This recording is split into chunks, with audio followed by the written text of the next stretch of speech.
Good morning everyone. Today we deal with power of I. Let's start from the value of I. The value of I is under root of -1 and the value of I square is -1. So what is the value of I cube?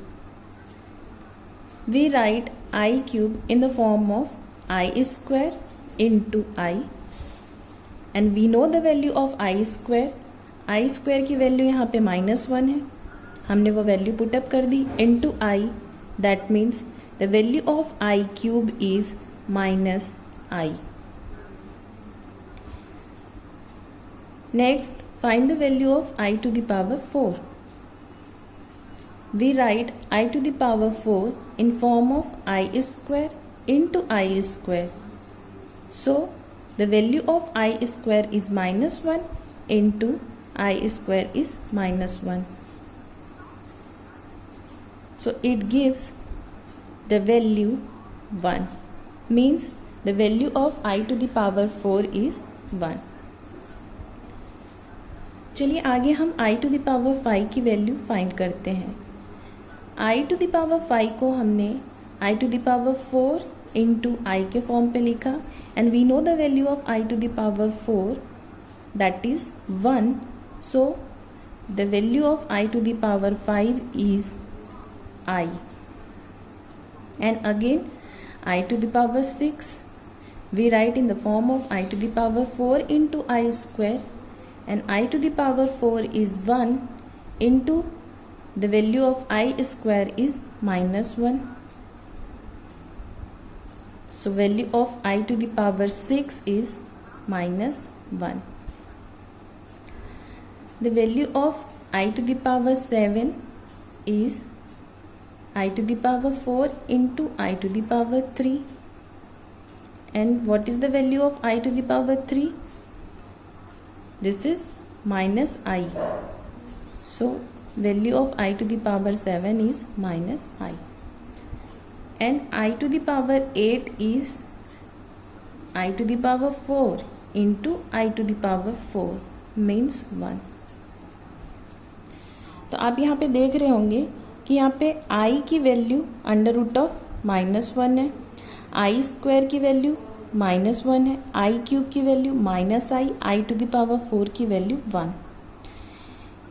अब इसके बाद के जो pattern दिख रहा है कि I to the power 5 जिसको हमने स्प्लिट किया है आई टू द पावर 4 के फॉर्म पे, तो हमें अगेन वैल्यू मिली I to the power 6 is equal to -1 और वो किसके इक्वल है आई स्क्वायर के. I to the power 7 is equal to I to the power 3 and I to the power 8 is equal to I to the power 4.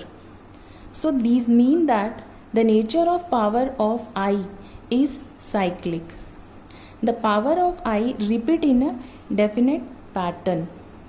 तो हम यहाँ पे इसको ऐसे रिप्रेजेंट कर सकते हैं कि I की वैल्यू किसके इक्वल आ रही है, I टू द पावर 5 के इक्वल है. एंड I स्क्वायर की वैल्यू किसके इक्वल है, I टू द पावर 6 के इक्वल है. And I to the power 3 की वैल्यू किसके इक्वल है, आई टू द पावर 7 के इक्वल है. And next i to the power 4 की वैल्यू किसके इक्वल है, this is equal to I to the power 8. तो we need only 4 value i square, i to the power 4 and I to the power 3. And बाकी higher power के लिए हम यहाँ पे ईज़िली डिटरमाइन कर सकते हैं. चलिए एक एग्जांपल से हम इसको देखते हैं कि इफ़ हमें दिया हुआ है कि find the value of I to the power 17. तो आई टू द पावर 17 को हम यहाँ पे क्या करेंगे, break down the power in factor of 4. हम इसको 4 से डिवाइड कर देंगे.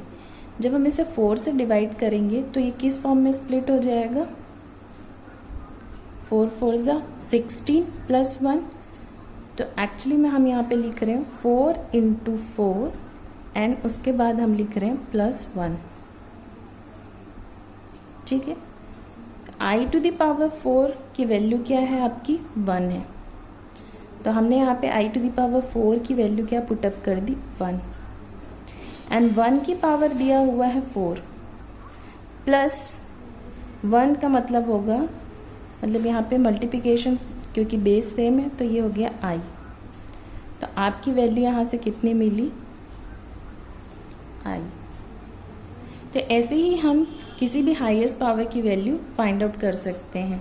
Like i to the power 76 दिया हुआ है तो हम इसको 4 से डिवाइड कर देंगे एंड देन उसकी वैल्यू फाइंड आउट कर लेंगे।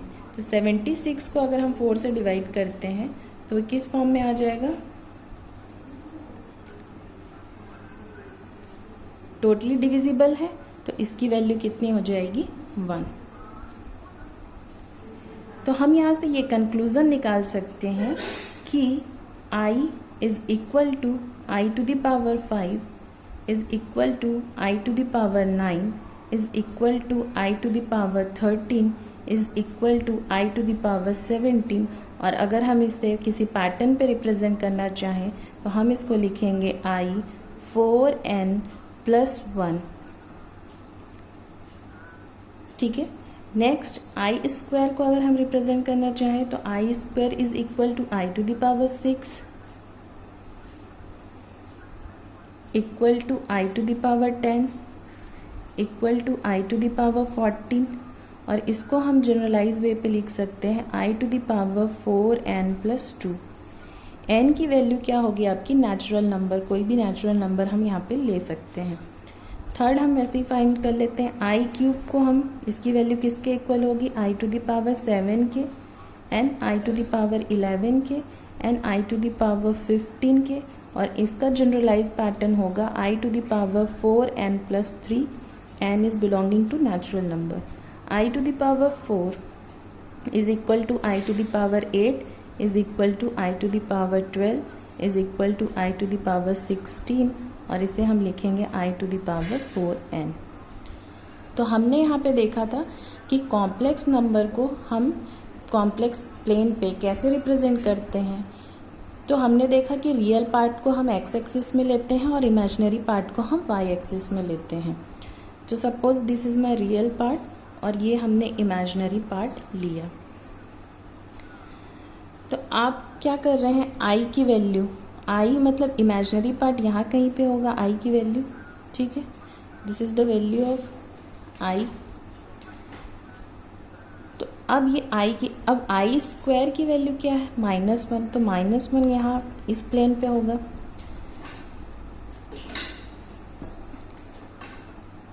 ये वैल्यू देगी आपकी आई की, यहाँ से आपको वैल्यू मिलेगी किसकी, आई स्क्वायर की। देन आपको यहाँ से क्या वैल्यू मिलेगी, I cube, that means I cube की वैल्यू क्या है -i, तो अगेन इस प्लेन पे आ जाएगा। और फिर हमें वैल्यू मिलने वाली है आई टू द पावर 4 मतलब 1 यानी पॉजिटिव, तो ये हो गया आई टू द पावर 4।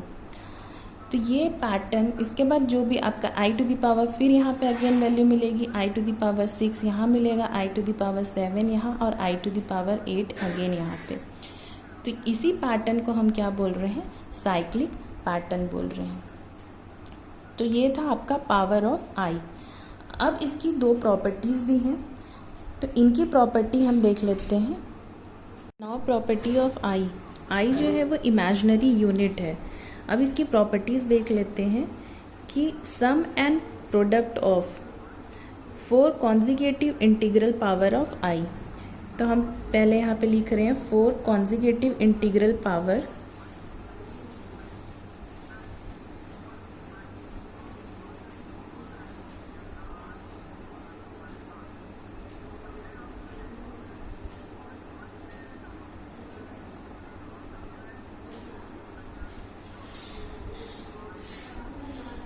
अब इसमें हम देखेंगे कि अगर उनका समेशन किया जाए तो आपको क्या रिज़ल्ट मिलेगा, और इफ़ उनका प्रोडक्ट किया जाए तब आपको क्या रिज़ल्ट मिलेगा। तो हमने यहाँ पे लिया आई, सम कर रहे हैं इसलिए I square plus I cube and plus I to the power 4। अब इसको सॉल्व करके देखिए क्या वैल्यू फॉर्म हो रही है। आई स्क्वायर की वैल्यू क्या है आपकी -1, आई क्यूब की वैल्यू क्या है आपकी -i and I to the power 4 की वैल्यू है आपकी +1। दैट मीन्स रिजल्ट आपको क्या मिला यहाँ से 0। तो हम यहाँ से बोल सकते हैं कि sum of any 4 consecutive integral power of i is always 0। Now the product, अब प्रोडक्ट की वैल्यू फॉर्म करके देखते हैं।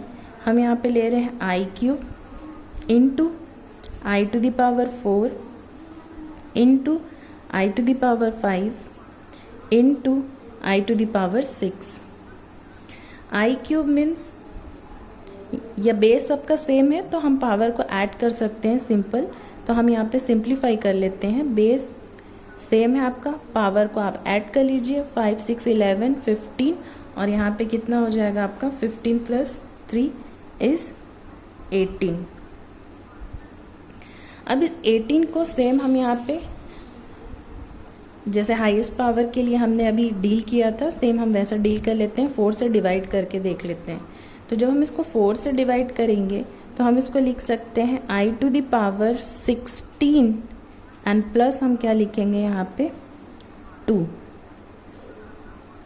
I to the power 16 this is I to the power 4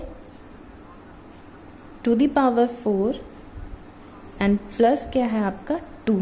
तो +2 को हम लिख रहे हैं यहाँ पे आई स्क्वायर के फॉर्म पे। और इस टोटल की वैल्यू आपको कितनी मिल रही है 1 एंड आई स्क्वायर की वैल्यू कितनी होगी आपकी -1। तो यहाँ से ये कंक्लूज़न मिला कि product of any 4 consecutive integral power of I is always -1। तो ये हमेशा ध्यान रखेंगे। अब आप यहाँ पे गेम भी प्ले कर सकते हैं। आप किसी से भी पूछ सकते हैं कि I to the power 19, I to the power 20, I to the power 21, I to the power 22 की वैल्यू क्या होगी। तो रिजल्ट इज़ -1। सेम हम यहाँ पे एडिशन में भी बोल सकते हैं I to the power 6 plus I to the power 7 plus I to the power 8 plus I to the power 9। So result is 0। तो ये आपकी फर्स्ट प्रॉपर्टी हो गई। सेकेंड प्रॉपर्टी ये है कि i कभी भी डिनोमिनेटर में नहीं होना चाहिए। तो अगर हमारे पास दिया हुआ है इफ़ 1/i तो कॉम्प्लेक्स नंबर का ये फॉर्म ही नहीं है। कॉम्प्लेक्स नंबर का फॉर्म किस में होता है x + iy के फॉर्म पे होता है। तो हम इसको कॉम्प्लेक्स नंबर बोल ही नहीं सकते और डिनोमिनेटर में कभी भी i नहीं होगा। तो हम यहाँ पे मैथ्स का पावर यूज़ कर सकते हैं कि हम यहाँ पे i से मल्टीप्लाई कर रहे हैं और i से हम डिवाइड कर रहे हैं। तो हमें क्या मिलेगा ये i अपॉन क्या हो जाएगा i स्क्वायर। और we know the value of i square की वैल्यू क्या है हमारी -1। दैट मीन्स हम इसको लिख सकते थे -i। This is the form of complex number. अब ये कॉम्प्लेक्स नंबर के फॉर्म में है क्योंकि i हमें किस में मिल रहा है न्यूमरेटर में मिल रहा है। तो डिनोमिनेटर में कभी भी क्या नहीं होना चाहिए i नहीं होना चाहिए। तो ये दो प्रॉपर्टी हैं आपकी i की। First is 4 consecutive integral power of i जिसमें सम अगर होगा तो 0 होगा और प्रोडक्ट है तो हम उसको लिखेंगे -1। और सेकंड क्या है कि आपके डिनोमिनेटर में कभी भी i नहीं होना चाहिए। तो आई थिंक आपको ये सारी चीज़ें क्लियर हुई होंगी। नेक्स्ट टॉपिक में हम कॉम्प्लेक्स नंबर की प्रॉपर्टीज़ सीखेंगे और उससे रिलेटेड कुछ क्वेश्चन को सॉल्व करेंगे। If you have any query please ask in comment box. Till then take care, bye bye.